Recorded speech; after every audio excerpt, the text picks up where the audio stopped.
झारखंड सरकार के भूमि, सड़क और भवन सचिव मनीष रंजन को ईडी का सम्मन 24 मई को पेश होने के लिए सम्मन जारी। ग्रामीण विकास विभाग के पूर्व सचिव है मनीष रंजन।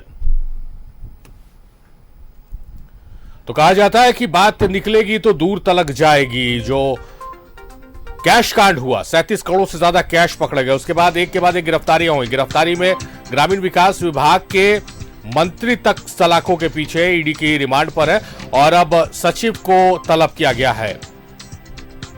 इमरान हमारे सहयोगी फोनलाइन पर मौजूद है। इमरान, लगातार हम इस बात की चर्चा भी कर रहे थे, कल ही इस बात पर हम चर्चा कर रहे थे कि अब जो जांच का दायरा है, पूछताछ का सिलसिला, वो आगे बढ़ेगा क्योंकि बात निकली है तो दूर तलक जाएगी, वही देखने को मिल रहा है। मनीष रंजन को सम्मन बुलाया गया है पूछताछ के लिए। ग्रामीण विकास विभाग के पूर्व सचिव हैं।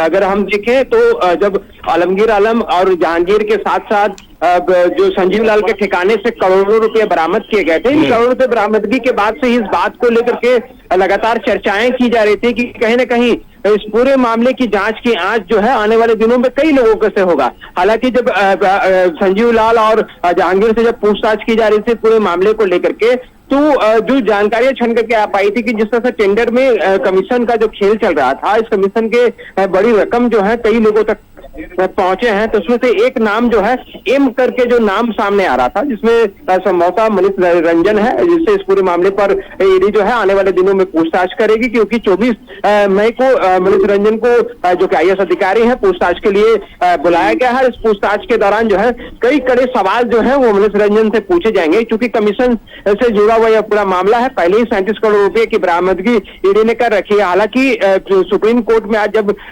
झारखंड के पूर्व मुख्यमंत्री हेमंत सोरेन के मामले पर जब सुनवाई हो रही थी, उस दौरान भी ईडी ने एक एफिडेविट जो है कोर्ट में दिया, जिसमें कहा है कि राज्य के जिस मामले में ईडी जांच कर रही है, एक ऐसे ही मामले में 37 करोड़ रुपए अब तक ईडी ने जब्त किए। लेकिन इस पूरे मामले की अगर नेक्सस को देखें तो 3000 करोड़ रुपए से अधिक जो पैसे हैं वो इस पूरे घोटाले में सामने आ रहे हैं। तो इस तरह की जानकारी जो है वो सुप्रीम कोर्ट में भी दी गई है। और ऐसे में अब जाकर के जब मनीष रंजन को ईडी ने पूछताछ के लिए ईडी दफ्तर बुलाया है, जो कि मौजूदा समय में वो झारखंड सरकार में सचिव के पद में कार्यरत हैं, और कहीं ना कहीं इस पूरे मामले में जो है ईडी जो है इनसे भी पूछताछ करेगी और पूछताछ का दायरा जो है वो आगे और बढ़ेगा। तो देखना होगा कि पूरी तरीके से जब ईडी इस पूरे मामले की जांच की कड़ियों को आगे बढ़ाती है तो मनीष रंजन से क्या क्या सवाल पूछे जाएंगे, क्योंकि करोड़ों रुपए बताया जाता है कि मनीष रंजन के पास भी पहुंचा है। कमीशन के रूप में जो डिटेल्स, जो आंकड़े आए थे, जो लेखा जोखा जो पिछले दिनों रेड के दौरान जो दस्तावेज बरामद किए गए थे,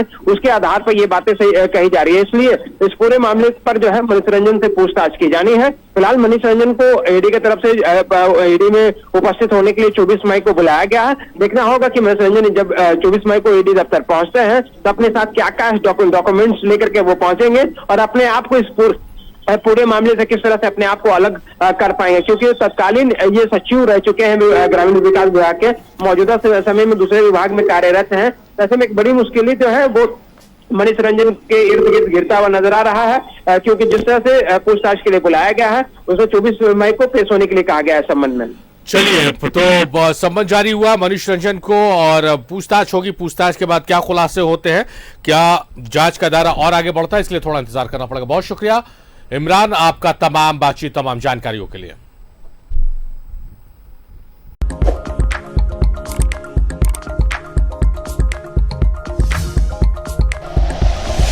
like and share videos, subscribe करें हमारा चैनल और प्रेस करें बेल आइकॉन। न्यूज़ 11 भारत, सच है तो दिखेगा।